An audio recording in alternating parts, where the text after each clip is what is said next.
Okay, we're on air.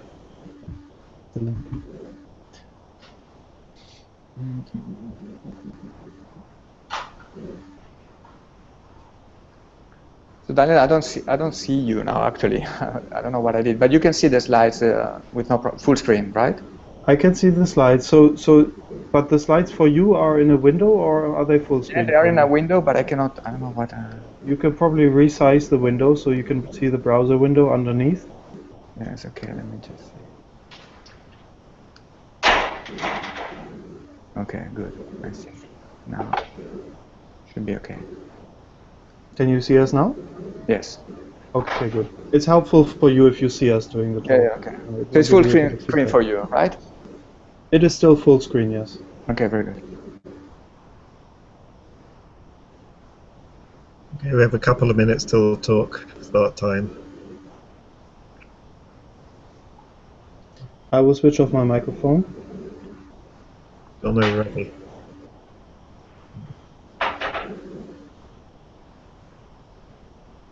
Daniel, if Ravi doesn't show up, do you want to deal with doing a Facebook and Twitter post about this Hangout started? My only problem is to find the passwords because I haven't done it for a long time. But you don't need the one for Facebook. The one for Twitter is the same as the one for Albert Schrodinger's account. Okay. Don't announce it. I'm not going to announce the password, but you know it, right? Yeah.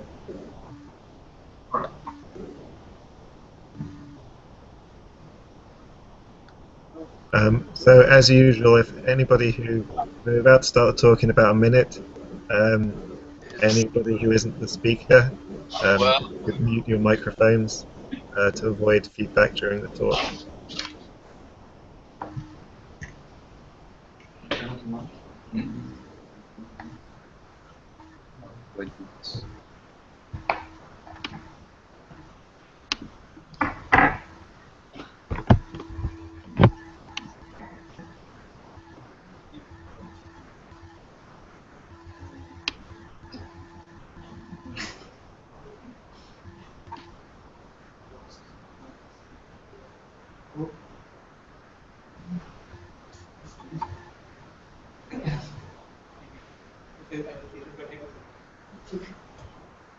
Okay, it's 9 o'clock now, so we might as well get started. As usual, if you're watching within the Hangout, if you've got a seat in the Hangout, and you have questions and comments during the talk, you can open the chat room slide and write it in there, and I'll be keeping an eye on that. And there's also, if you're watching on the live stream, there's also, actually I don't know if I've turned this on yet. Yeah, you can use the Q&A app to put questions in the Hangout. So we're very happy today to have Tony Acin from ICFO Barcelona speaking to us, and he's going to tell us about randomness certification in quantum and general non-signaling theories. So over to you, Tony. Okay, so thank you very much, and thanks for the invitation. Yeah, so today I'm going to tell you about how to certify randomness in quantum theory and in general non-signaling theory. And for that, I will start by introducing the scenario that I'm considering. So in this scenario, I like very much the sentence or the statement that Valerio sometimes uses to motivate the scenarios, which is random to whom. And in my scenario, there are going to be two players. On the one hand, there is a user who needs random numbers. So in this, to give a scenario that is easy to understand, so there is this honest user who wants to run a virtual casino. And then this nice person goes to a provider who has a very good random number generator. And this provider is an adversary. And what this person does before the user comes, she generates a random number using a very good random number generator. So in this case, I was showing, let's say, a standard quantum random number generator based on single photons impinging into a beam splitter. So this provider generates all these random numbers, and what the provider does, she copies all these random numbers into classical memory. She sells this classical memory to the honest user, and the honest user goes to her lab, generates the random numbers, and they look pretty random to her. But of course, they are fully predictable by the eavesdropper because she kept a perfect copy of these random numbers. So here you can see that there is a difference between the randomness of this list of numbers, because they look random to the user, but they are fully predictable by the eavesdropper. And this is what we want to avoid. So we want to design situations where the user can certify that the randomness she sees is actually the same randomness, or I mean, there is the same lack of predictability by possible eavesdropper that shares correlated information with the user devices. So this is some of the idea of this approach to random number generation that is sometimes called device independent, because the user doesn't want to make any assumption on the devices she got from the provider. So what the user has to do in the previous scenario, she has to go to the provider and ask actually for 2 devices. And these 2 devices, then the user has to test the correlations between these 2 devices. And I will express this correlation by this conditional probability distribution of observing outputs A and B when using input X and Y. So X, A, Y, and B is just classical information. So X and Y is the input classical information on the devices, and A and B is the output classical information produced by the devices. And the idea is to use some devices that show a Bell inequality violation. So this PAB given XY has to show some Bell inequality violation. And the intuition is that if someone is able to predict the outputs, this means that there exists a deterministic model for the outputs. So this deterministic model is a local hidden variable model. And this would imply that there is no Bell violation. But as the user sees a Bell inequality violation, it means that there cannot be a local hidden variable model, and then there is some randomness in the outputs. So this is very close to the intuition in the original Eckers proposal. And now our goal is to bound the randomness in the outputs from the correlations we see in this between the measurement devices. So we have to, the main goal is to be able to say how much unpredictable are these measurement outputs from the correlations between the 2 devices. Okay, so this is again the scenario. And as I said, I mean, this randomness has to be, this is the single user that has access to these 2 boxes. And we will model this adversarial user that was the provider in my previous slide as a new system that might be correlated to the 2 systems that the honest user has. Okay, so this can be seen as the provider who prepared these 2 boxes, and the provider kept some correlated information with these 2 boxes that display a Bell inequality violation. So what this honest user has to do, she has to guess the measurement outputs for, say, one of the measurements in one of these devices. And to do that, she will measure her system, and she will use the measurement output to guess one or the 2 measurement outputs on the single user devices. Okay,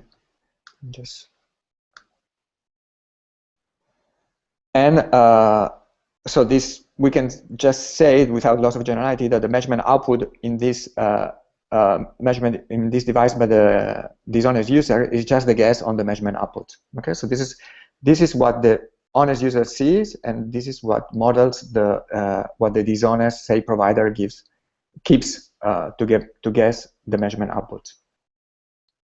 And the reason why we can do interesting stuff in this scenario is because we will impose some physical laws on the devices, and the reason why this is interesting is because physical principles translate into limits on correlations.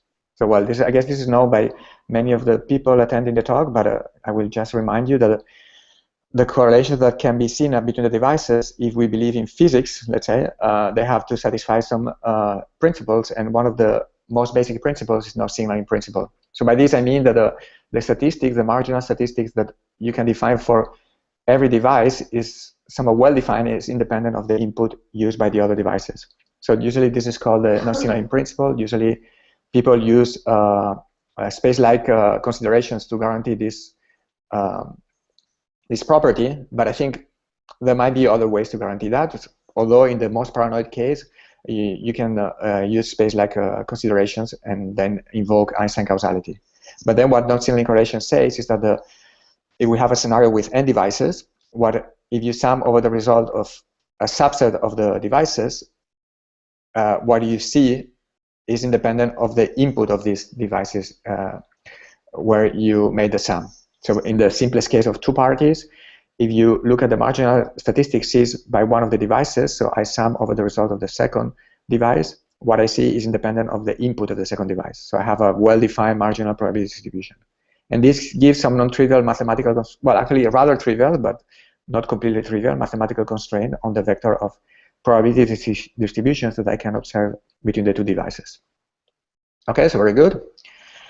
So we also know that before the advent of quantum physics, usually the standard way of explaining correlations, if there is no communication between the devices, was because there were some correlated classical instructions in the devices that could explain the correlations that I see between the devices. Okay, so here again I have the n devices, this is the input, this is the output, and the explanation of the correlation I see is because there is a program, there are some classical correlated instructions denoted by lambda in the devices, and each device produces the output depending on the input and these initial correlations.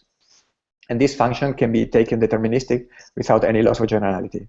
So I see that each device produces the output given the input and these correlated instructions in a deterministic manner.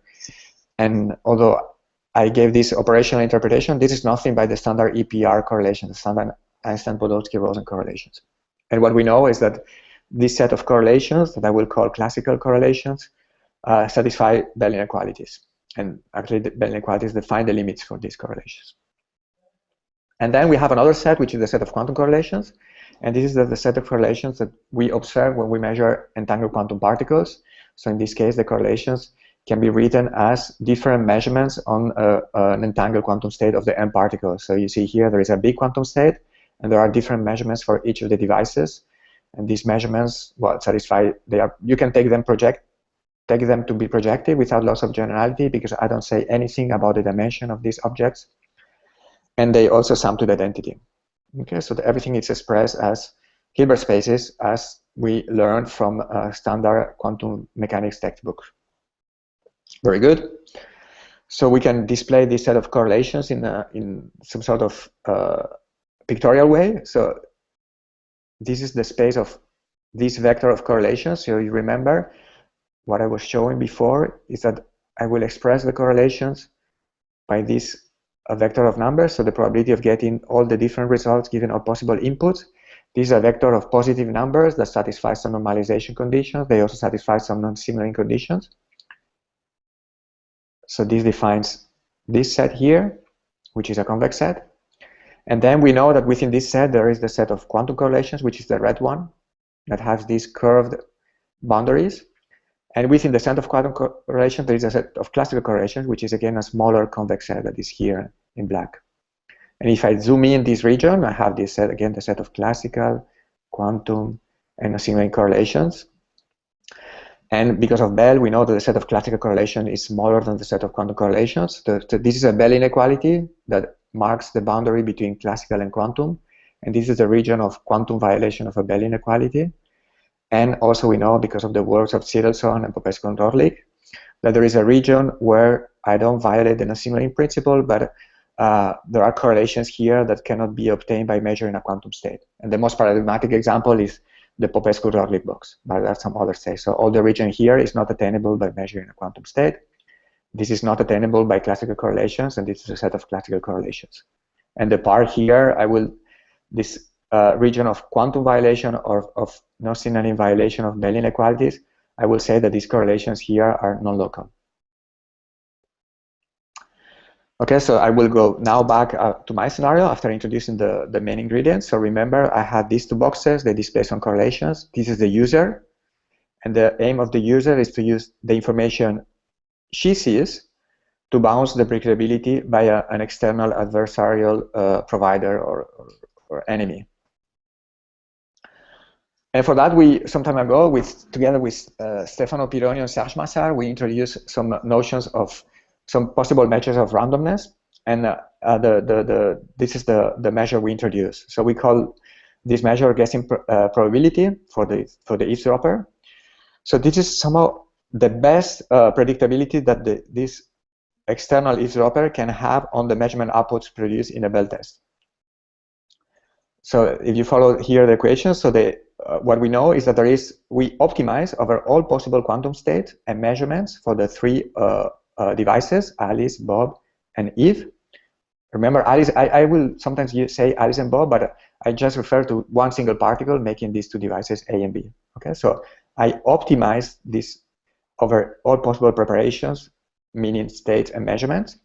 But of course, all these possible preparations that I will consider have to be compatible with the correlations that are seen by the honest user. So if I compute the trace of this tripartite state, I trace over the dishonest, the enemy, and I make the measurements on the resulting state, they should give me the correlations that the honest user see. Okay, this is a constraint. So I want to consider all possible preparations of the devices compatible with the statistics seen by Alice and Bob, or in the two boxes.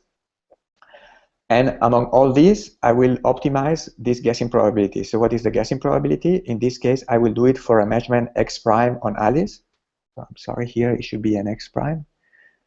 And so what I do, I forget about Bob, and Eve correctly guesses the output whenever her measurement output is equal to Alice's measurement output. You see, I impose here that E is equal to A, and I sum over all possible cases. So whenever the measurement on Alice on the quantum state and the measurement on Eve on the same quantum state give the same result, then Eve makes the right guess, and I optimize over this, and this gives the optimal guessing probability by the eavesdropper. In this case, the eavesdropper is quantum because her preparations are restricted to quantum state and measurements.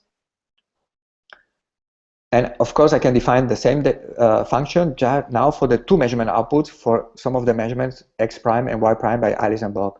It's just the same equation as before, so I optimize over states and measurements by Alice, Bob, and Eve. I have the same constraint. Whenever I sum over Eve, everything should be compatible with the observed correlations. And now the only difference is that Eve has to make two guesses, one for Alice for the output in the first device, and another one for the output in the second device. And again, I sum over all those cases where the guesses by Eve are equal to the measurement outputs on Alice and Bob. Okay, so it's the same as before. The only difference is now Eve has to guess measurement output on the first device and on the second device, and for a given measurement input. And this definition can also be easily generalized to the case of no signaling. So here now the eavesdropper is even super quantum, so she can go beyond quantum physics. But we will assume that the eavesdropper is limited by no signaling probability distributions. So she can prepare any no signaling probability distribution. And again, the guessing probability will be, in this case, I'm doing this for the same measurement by Alice.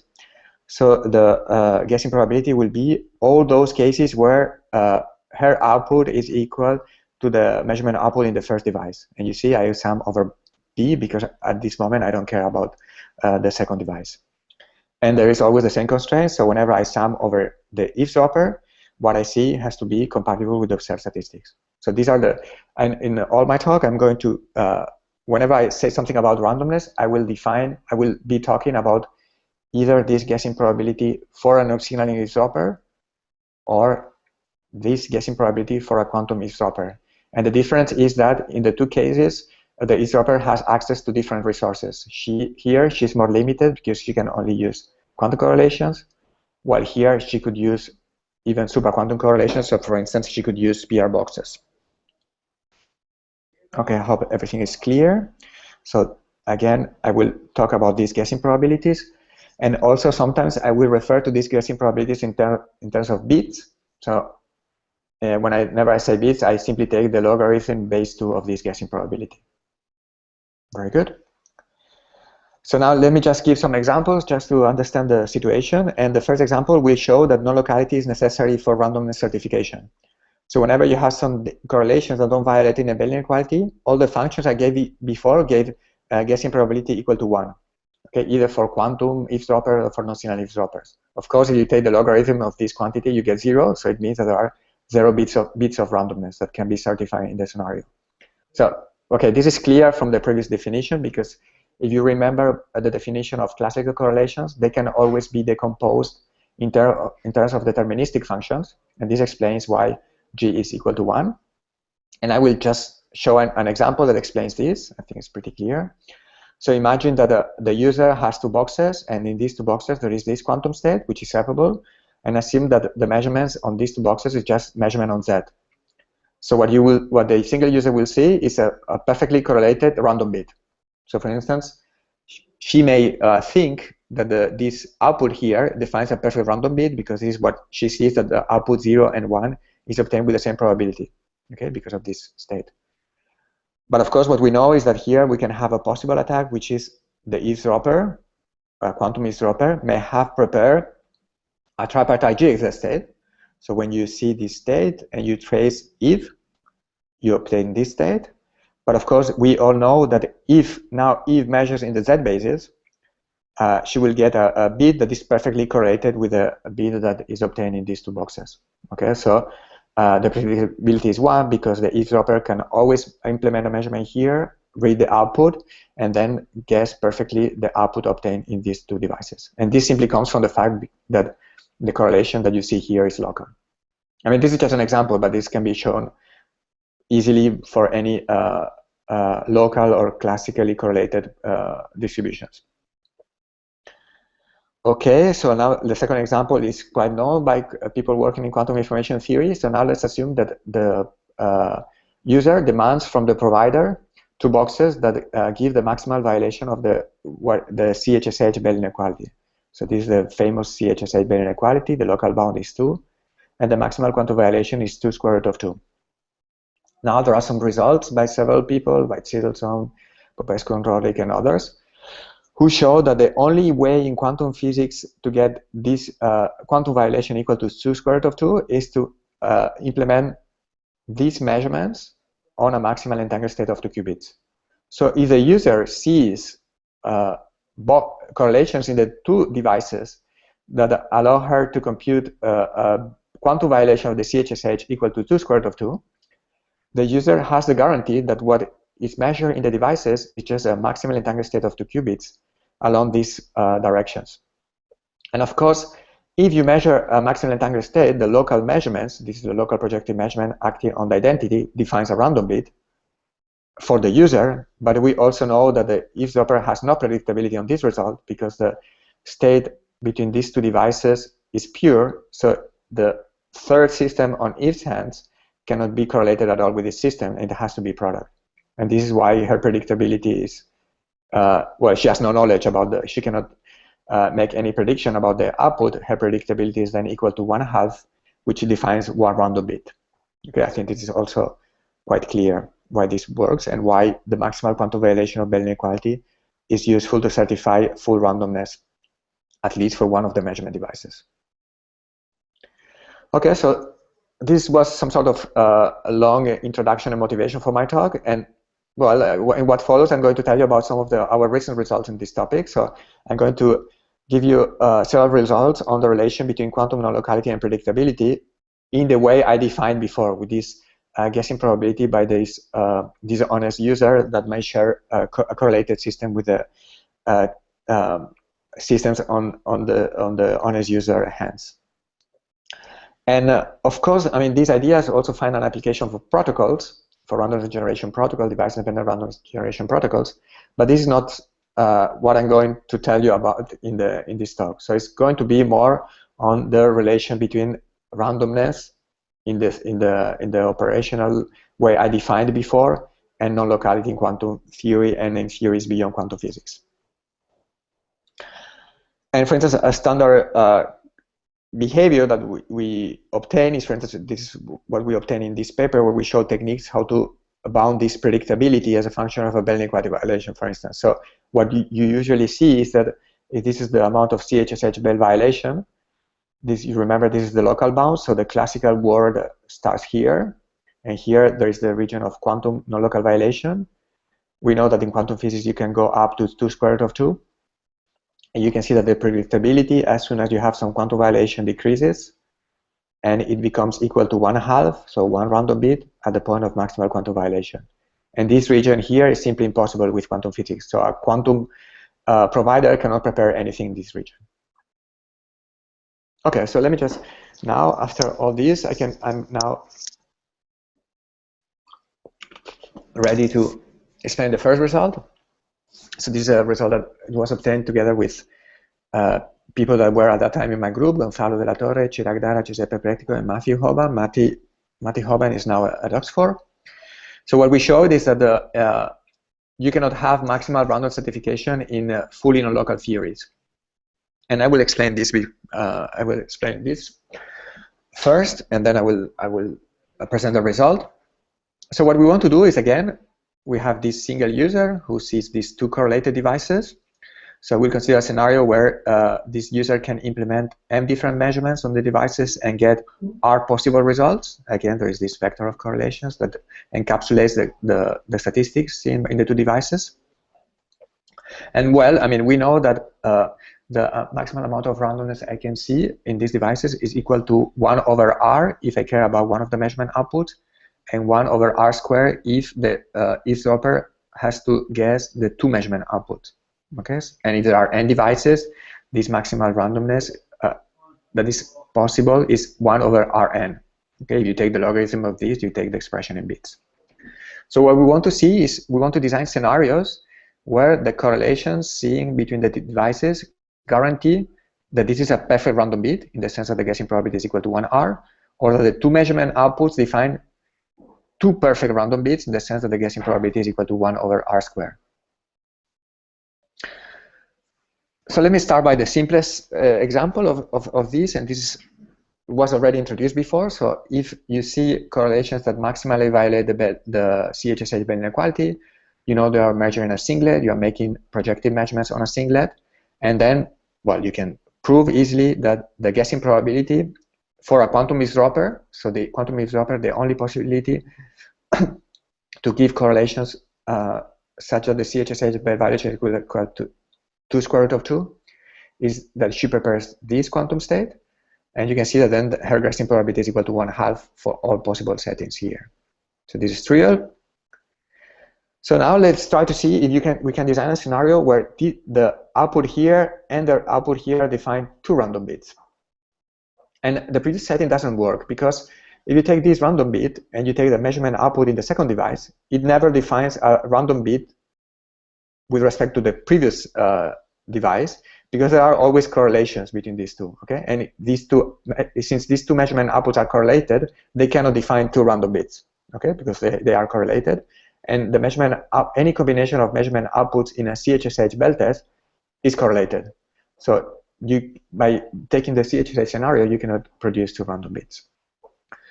So in order to generate two random bits, we have to slightly modify these, and this is a result that at least I learned from Valerio Scarani. So what you have to do, you have to consider a slightly different scenario, and you include a third measurement on Bob's.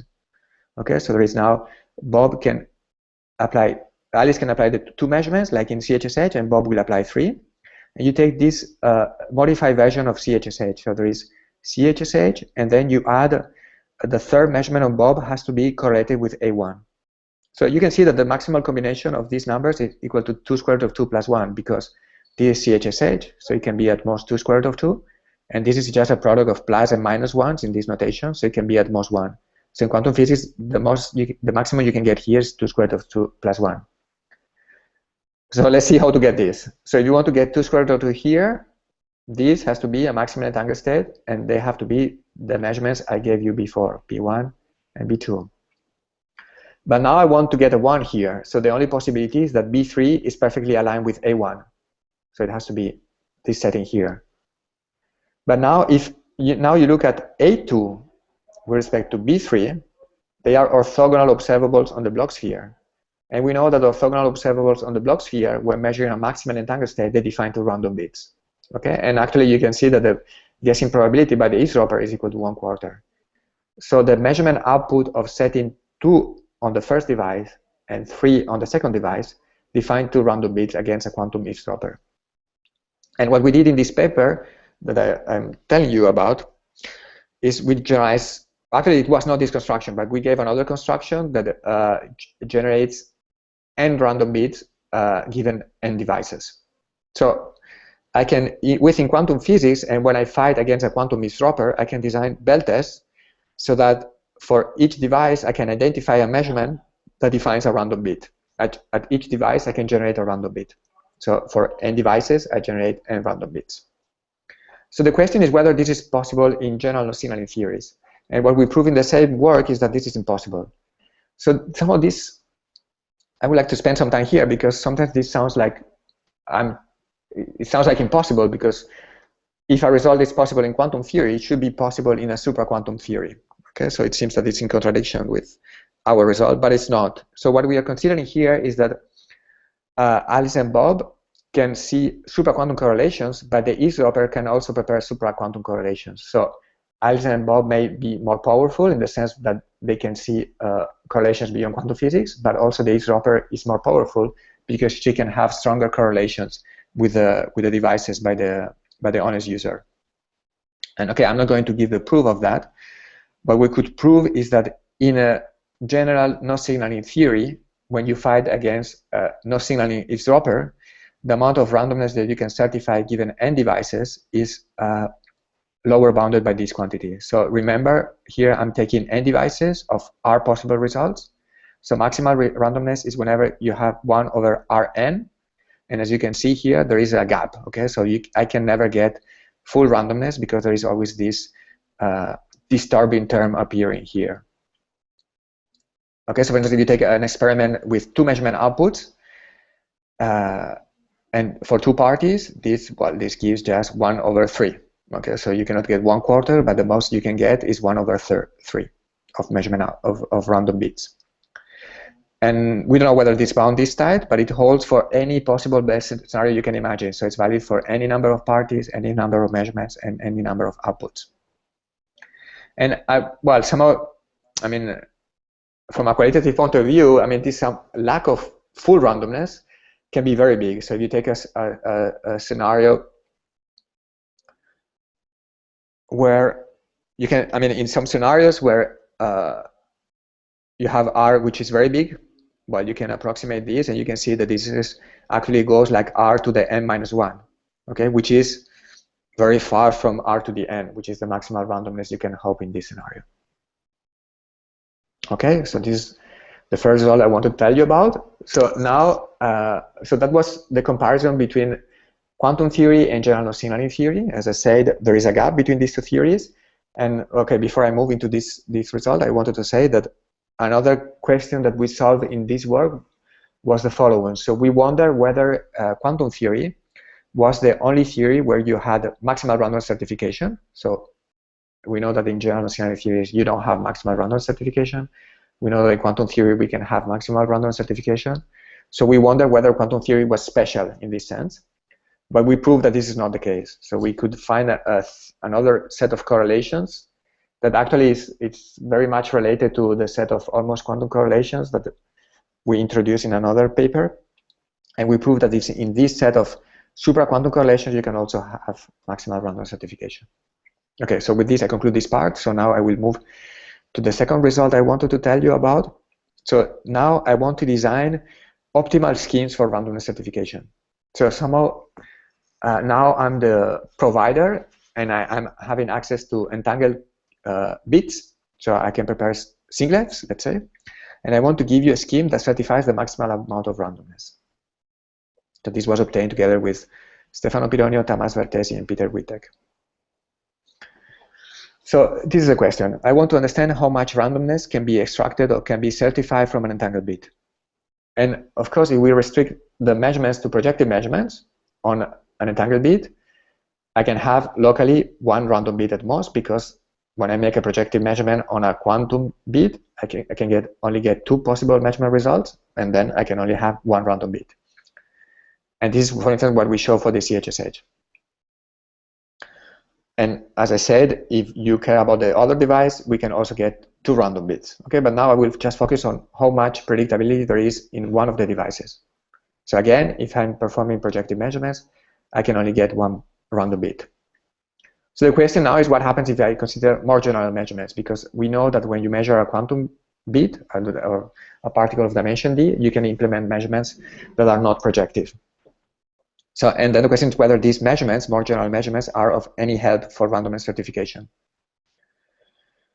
Although I didn't explain fully why this happens, I mean, you have to believe that for this randomness certification, the guessing probability I gave you before, you only care about extremal correlations. So correlations are extremal at the boundary of the set of correlations. And then this is a non-resulting quantum information theory. We know that if you consider a system of dimension d, and you implement an extremal measurement on that, this extremal measurement has at most d square outputs. So if I make local measurements on an entangled bit, I can have at most a measurement, and the measurement has to be extremal. I can have at most 4 outputs, which means that I can get at most 2 local random bits. Okay, so this is the maximum, and this is an upper bound. So now the question is whether this is attainable, and yes. So I'm going to give you schemes that attain this maximum of 2 local random bits, then proving that general measurements help for randomness certification. Okay, so for that I will introduce a Bell inequality that was, to my knowledge, obtained by Gissin. Well, the form of this inequality is here. I think it's irrelevant for what follows. I mean, there is a combination of 3 settings on the first device or Alice side, and 4 settings on Bob. Okay, and there is a local bound equal to 6. It doesn't really matter, and there is a quantum violation which is equal to this number. I mean, these numbers are irrelevant. Okay, so what we know is that this quantum violation, we prove that it's optimal, and the only way we know to get this quantum violation is by making measurements on a maximal entangled state of 2 qubits, and the 3 measurements by Alice have to be in the x, y, and z directions. So these are the projective measurements that Alice implements, or that the user implements in the first device, has to implement in the first device to get this 4 squared of 3. And the 4 measurements on the second device have to be along these directions. Okay, I try to draw these 4 directions, define a tetrahedron in the block sphere. Okay, so I hope, I'm very bad drawing, but I hope you understand that this should be a tetrahedron. So this tetrahedron gives the 4 directions for the 4 projective measurements that appear in the Bell inequality. And then these 3 directions define the 3 measurement directions that appear in the inequality. And when you apply these 3 and 4 measurements on a maximal entangled state of 2 qubits, you get 4 times square root of 3, which is the maximal quantum violation of this inequality. Okay, so this is an inequality that only involves projective measurements, so it cannot certify more than 1 random bit. Remember that these are just projective measurements. Okay, these are just 2 output measurements with a standard notation plus and minus 1. So what we do now, we modify this elegant Bell inequality, and we introduce 1 more measurement on Alice. So Alice had before 3 projective measurements. So now I introduce a 4th measurement that has 4 outputs. So I take the elegant Bell inequality, and now I subtract the sum of probabilities that the 4th measurement on Alice gives result I, and that the each measurement on Bob's side gives result plus 1. Okay, so I repeat, this is the 4 previous projected measurement on Bob's side, and I demand that they give result plus 1.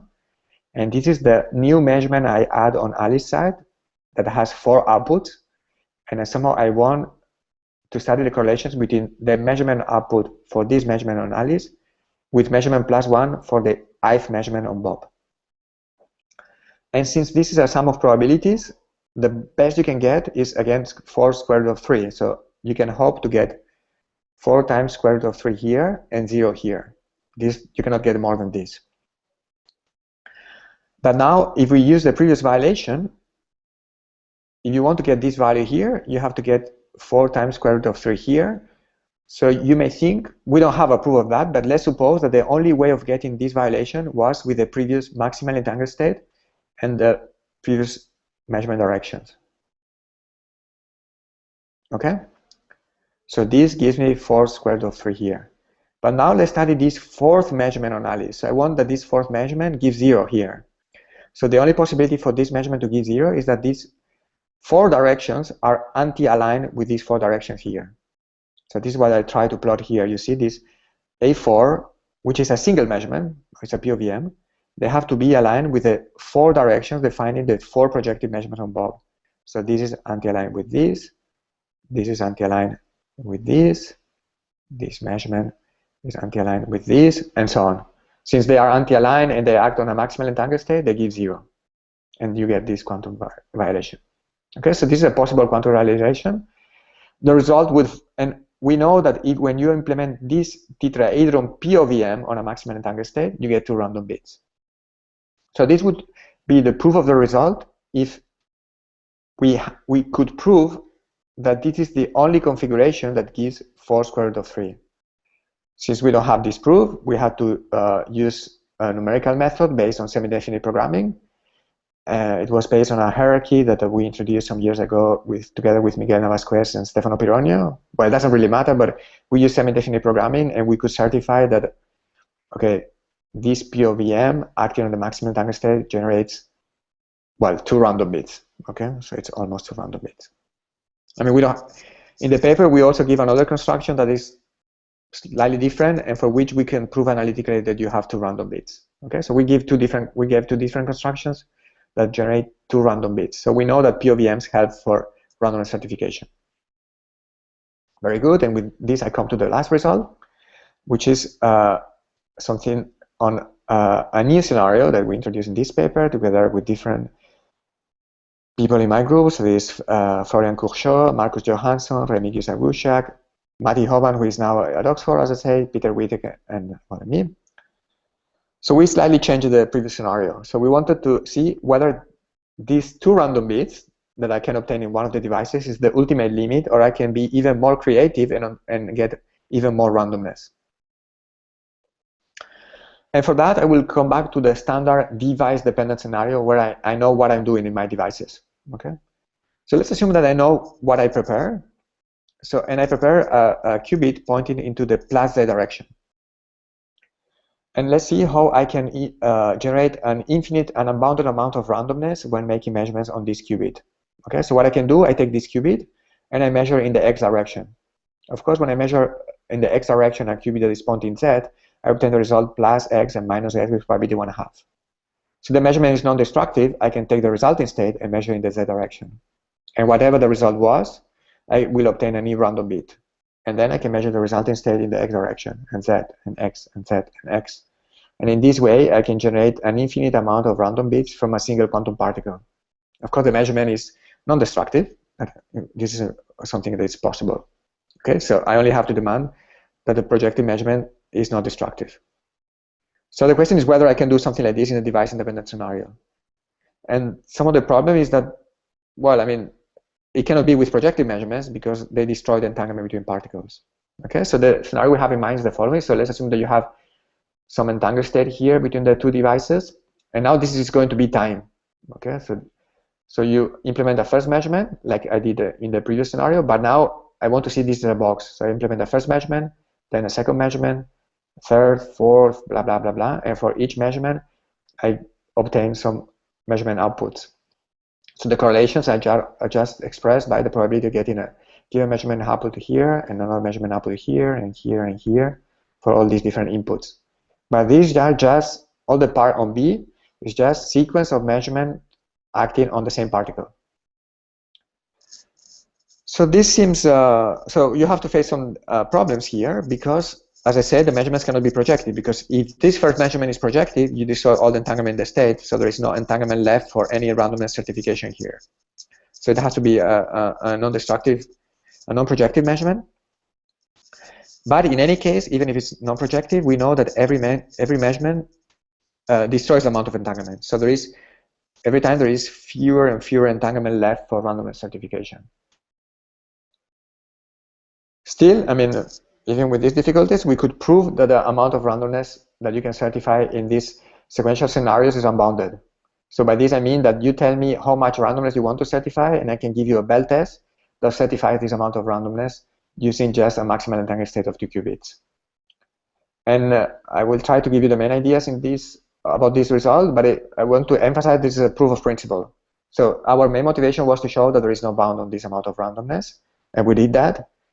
but the protocol is very inefficient. So it requires a lot of measurements here, and it's not robust to noise. I mean, the robustness tends to 0.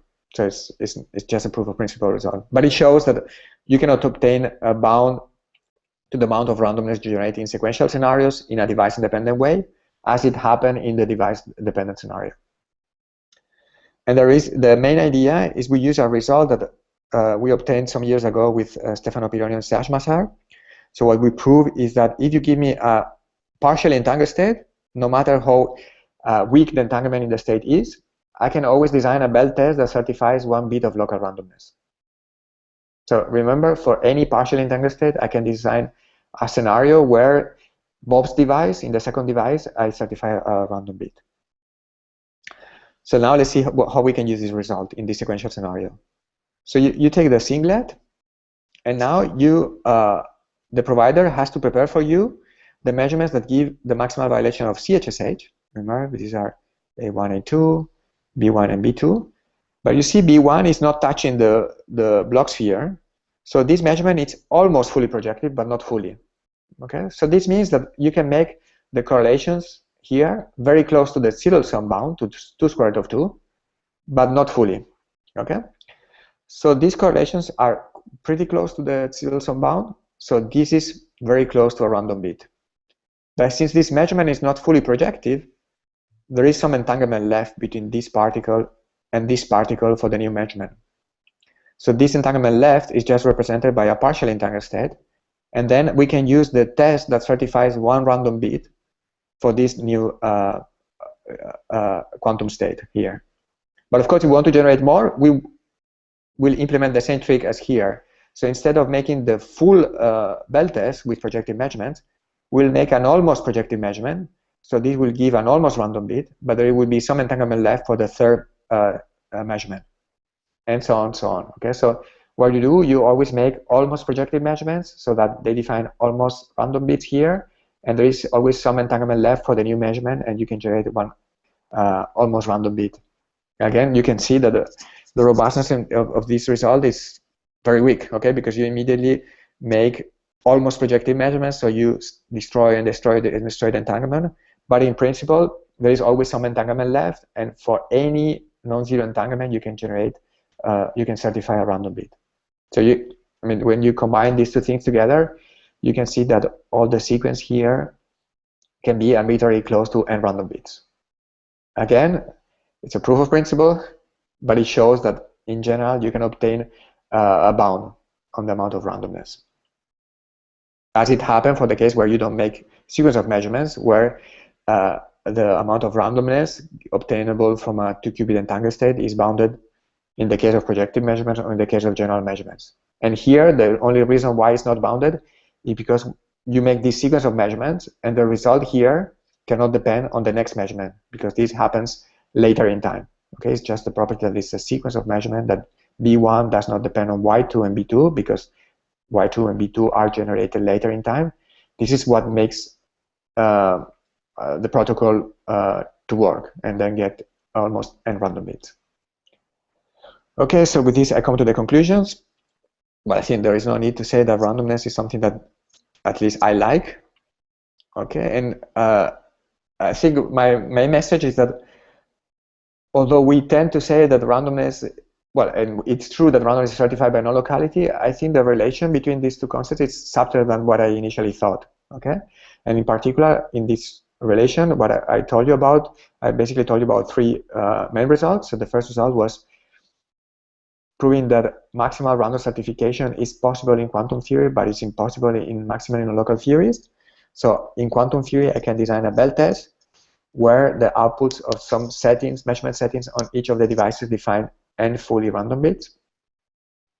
And I think here there is a very interesting question, which is, to me at least, which is what's the maximal amount of randomness you can certify assuming only the non-signaling principle. We gave a bound. We know that this bound is in general not tight. So it would be nice to see if we can make this bound tight, at least for some scenarios. Then the second main result was to show that general measurements help in random generation. So you have to design a belt test using a quantum state of a given dimension. Using POVMs, you can generate more randomness. In particular, I gave a scenario that generates in one given device 2 random bits. Now, if you remember what I said about maximal randomness certification, it would be nice to see if you can generate 2 random bits on one device and 2 more random bits on the other device. And for this, I don't know how to do it. So we have some ideas, but we cannot prove it neither analytically nor numerically. So this is an open question here. And the last scenario I consider is a randomness in the scenario considering sequence of measurements. I think this was rather new in the device-independent approach. Consider this sequence of measurements acting on boxes. And our result, again, is a proof of principle, so it would be nice to develop better schemes for random certification in this scenario. And of course, all these, as I say, find applications for protocols, and this is also another interesting research direction. And I think with this I conclude, and thank you for your attention. Okay, thank you very much for that, Tony. If you want to turn off your slide sharing so we get a bit of your video during the question and answer session. Okay, so if anybody who's in the Hangout has a question, please indicate in the chat room. And if you're watching on the live stream, you should be able to enter in the Q&A app. Okay, so while we're waiting for other people to come up with questions, let me ask a first one. You mentioned that maximal randomness doesn't single out quantum theory, but does it single out the almost quantum correlations, or are there more general things that allow it? Okay, this is also perhaps I should have listed as an open question, interesting open question. So we don't know. So well, the problem, I mean, the nice thing about this almost quantum is that it's closed under wiring. So this means that some of the theories, the set of correlations is well defined. So for that, perhaps I would need to define a set of correlations that is closed under wiring, that is consistent with that it's, I mean, that making manipulation of these boxes, I cannot produce correlations that were not included in the original definition of the set of correlations. And then I will try to study whether they allow maximal random certification. So at the moment, I don't know. So okay. The most non-local theory I'm aware of that allows maximal random certification is almost quantum. But the question whether there exists a more non-local theory is open. But if you don't allow for wiring, if you say that you have to use the original set of correlations, then do you know the answer there? If you don't, if you rule out certain types. Okay, I don't know. Let me just have a look if there are questions from the live stream. I don't have anything. Any questions from people in the Hangout?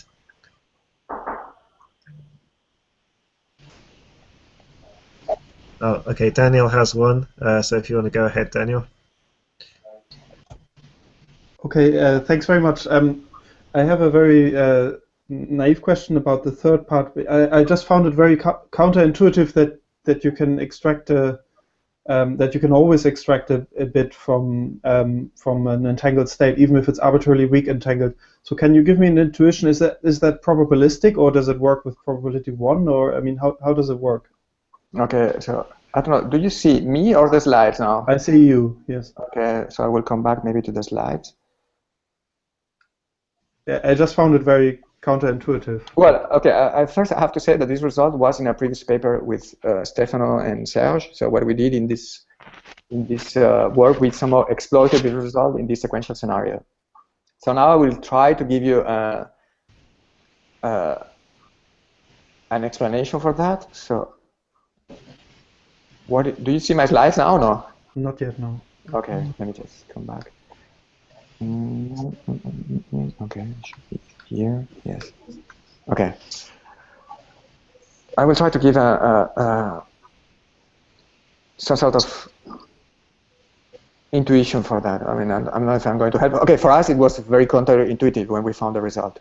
Okay, because so somehow the intuition is the following. So let me just take the scenario, the standard scenario for CHSH, which is here.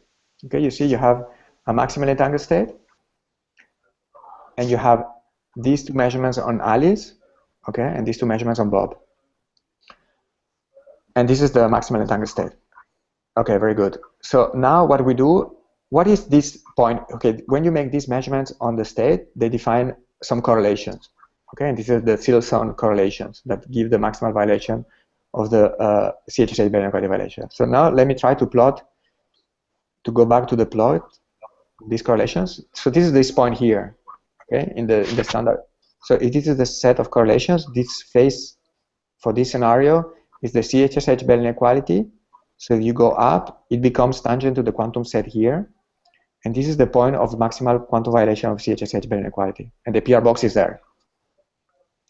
So what we do basically when we vary alpha, so the amount of entanglement in the states, somehow we are able to move in the quantum boundary, okay, by vary the amount of entanglement in the states, somehow we are able to move in the quantum boundary, and we do it in such a way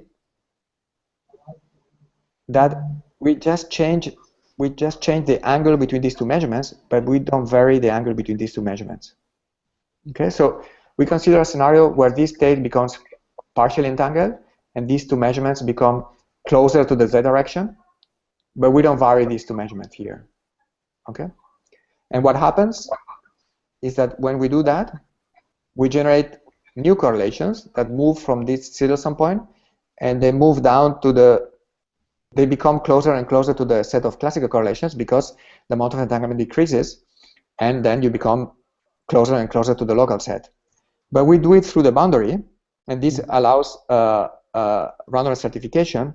And since we do it through the boundary, and we don't change these settings, we only change those settings, the setting here, when acting on a partially entangled state, defined as alpha 0, 0 plus beta 1, 1, as this is a measure in the x direction, defines one random bit all the time. Okay? So I don't think it's intuitive, but somehow we can understand what is going on in the set of correlations. Okay, excellent, thank you. I'll check the reference as well. Okay. Okay, so there are some more questions. Attain, if you want to go ahead.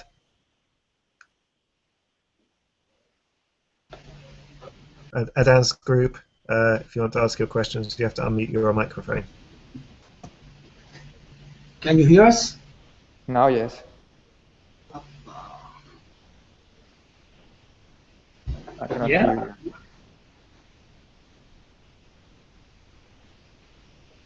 Can you hear us now? Now, yes. Yeah, great. Thank you for the presentation. I enjoyed it very much. I have a question. Since I'm experimentalist, let me see if the question is correct. Let's suppose I have a very high violation for the I-chained inequality that you showed that can be used to certify 2 bits of global randomness. Okay. Let's suppose. Okay. Let's suppose I have a very high violation for this inequality. Can I use this violation? Let's suppose I'm very close to true. Can I use this violation to discard some important class of maximally non-local theories that you show? Because you showed that the maximum amount of randomness cannot be attained with non-local maximally non-local theories, right? And let's suppose I have a higher violation. Can I use this result for discarding an important class of these other theories? I don't know. This is the question. No, unfortunately, this is not the case. So it's not. So the logic shouldn't be like. I mean, the certification. Somehow, how to say? You never proved. Somehow, you never prove a given amount of randomness generation. So perhaps to give an example, if you make to make an analogy, okay? So if you make an experimental demonstration of quantum cryptography, okay? So what you do, you make an experiment, and usually the security proof for quantum cryptography, like say standard Shor and Preskill proof or whatever, your favorite one, what the proof tells you is if you see the error rate is smaller than 11% in the Shor Preskill, then the protocol is secure. Okay? But you never prove that the protocol is secure. You just prove that the error rate is smaller than a given value, and then you invoke the theory and you make some assumptions, and this certifies that the protocol is secure under some assumptions.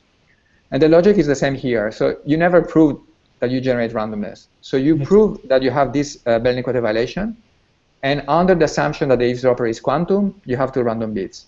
Under the assumption that the eavesdropper is supra quantum, then you have a fewer number of bits. So the logic is the same. Okay, so you make a test and you see the conditions that invoking a theory allow to certify a given amount of randomness, but you cannot discard other theories of nature. Okay, thank you. I have another question. I don't understand why Bob, instead of performing a sequence of measurements, cannot do a simple several outcome POVM chosen among a set, which is decided after the string of inputs. Can you? So you want to make sequence of measurements, or so I didn't get your. Maybe I didn't understand your question. In the sequential measurement scenario you draw, Bob is receiving a string of inputs, Y. Yes, okay. And each measurement is producing one among 2 possible outcomes. Okay? But I'm thinking, and why you cannot replace the whole sequence by simply a big POVM with many outcomes, chosen this POVM from a set of several POVMs? Yes. Okay, that's a good question. I mean, well, doesn't work. Okay, so what you are saying is, like, instead of seeing this as all these different boxes that I plot, you want to see it as a single box that gets this list of bits and produces a list of bits. And I see this as a POVM, right? This is what you want to say. Okay, this doesn't work because, well, first, because you can see that I mean, okay, let me just give a first answer, which is mathematical. Okay, so mathematically, you can see that the amount of randomness you certify in this scenario with our figure of merit is bounded. And the reason why it doesn't work, so this is somehow similar, because it's similar to what happens in the hidden non-locality a la Popescu. So there are some states that are local even for projective measurements, but they become, for general measurements, but they become local if you apply a sequence of measurements. And this is because somehow the local model, if you think about the local model, has to give an output for the first question before knowing the next question. And this creates some constraints on the behavior of the local model. While if you see it as a single POVM, somehow you are given all the questions you're going to ask at once. And then some of the local model knows the answer to give to the first question as a function of the next answer, because he gets the local model gets all the questions at once. Okay, so it's essential that you have this sequential scenario, so that some of the local model has to give the answer to the first question before knowing the second question. And this is precisely this is I have an echo now. Okay, and this is what makes the trick. So this is what makes the trick in hidden locality, and what makes the trick also in this random generation scheme.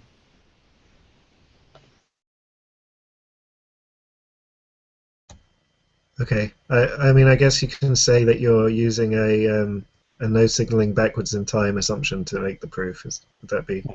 Yes, exactly. So in the correlations, if I sum over, so if I look at the correlations between Alice and B1, which means I sum over all the B2, B3, Bn, what I see does not depend on Y2, Yn. Yeah, exactly. Okay, so I don't have any more questions. If there are any more questions in the Hangout or on the live stream, this is your last chance. So indicate now. Otherwise, we'll thank Tony for an interesting talk, and we don't have a good way of applauding, so I'll just I'll just give you the single copy applause. Unfortunately, everybody else's mics are muted, but thanks again. As usual, I just want to say that next month we have another Q+ Hangout. Will be Nicole Halpern talking about quantum thermodynamics, so look out for the announcement of that. And then, as usual, the organizers will stick around for a few minutes after the broadcast ends if you have any comments or questions about how we organize the Hangouts. But that's basically the end of the formal proceedings. Thanks everybody for participating, and if you were watching on the live stream, we had about 16 or 17 viewers, so that was nice. and we'll see you next time. So thank you. Thank you very much. Okay, I'm going to turn off the broadcast now.